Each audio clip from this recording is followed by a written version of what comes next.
If you think you will ever hire a photographer or videographer for any sort of event or your wedding, which obviously you will, or if you are an aspiring wedding photographer or videographer, cinematographer, then you should continue watching this video. Hi everyone, I'm back with a new video and today we are going to talk about budgeting. More specifically about wedding photography and videography budgeting. So I'm seeing more and more people wanting to be wedding photographers and videographers, cinematographers, however you prefer to call it. Some construction work is going on over here, so I'm really sorry if you hear this stupid noise, okay? So 2017 is when I first started to learn how to do the budgeting for wedding photography and videography. So whatever I'm about to tell you is entirely from my personal experience.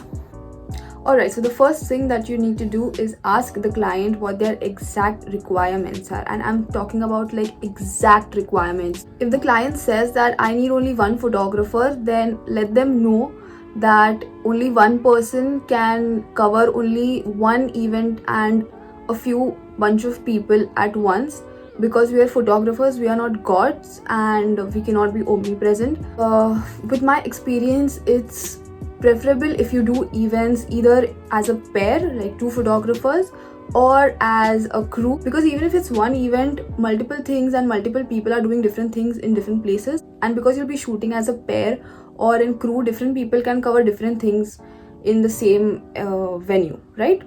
Once you know all the requirements of your clients, you will also know how many people you exactly require to cover the entire event. And after you know that, you can come up with the amount and divide it according to everyone's work profile in the crew. Now that you have come up with rates for each crew member, keep this amount aside and move on to making a list of equipments that you're going to need for shooting the entire event. Now this part is going to take up a lot of money, and people hiring photographers, let me tell you, you might wonder why we charge so much, but you should really check the prices of equipments that we use. And most of the times we need to rent these equipments, and even if we don't rent and own equipments, we're usually paying the EMIs of these equipments, which is really expensive as well. Once you make a list of all the equipments that you need, you'll also know how much all the equipments are going to cost, and according to how many days of event it is, you will come up with another figure. Keep this figure aside as well. My dog has entered the room and he is not ready to leave, so I don't know what is he doing. Anyway, I have to shoot like that now.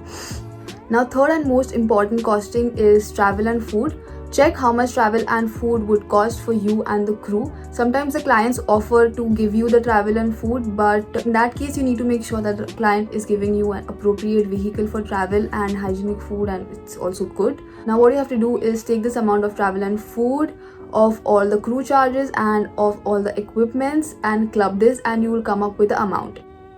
Now lastly, take a small amount for insurance. This amount can be like 10% of the entire budget. See, for example, your budget has come to 60,000 rupees, so the insurance amount can be 6,000 rupees. Alright, so if it's a 5 to 6% crew, by now your budget should be around 85,000 to 1 lakh and above. Yes, I'm not kidding, that's what the prices are.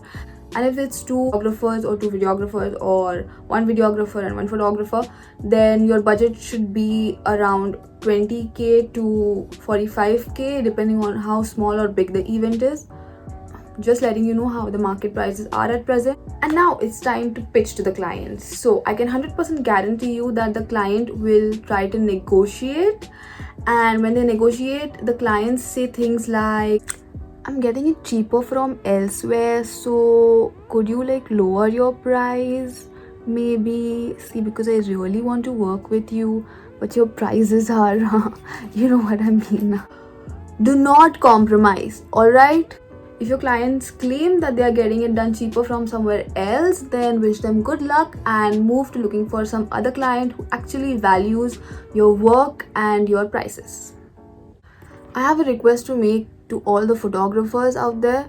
Do not lower your prices thinking that you will lose the client, especially when it is a professional setup and you know that the client can afford. Our competition is not with one another, but right now, considering events, our competition is with phones like iPhones and OnePlus. and virtual models and IG models for fashion photographers. So please don't lower the prices with the thought of losing a client. If we all set a market value for ourselves and pitch the same price to the clients will have to choose based on our work quality and not how low we charge. That's it for today on budgeting. See you next time. Bye bye.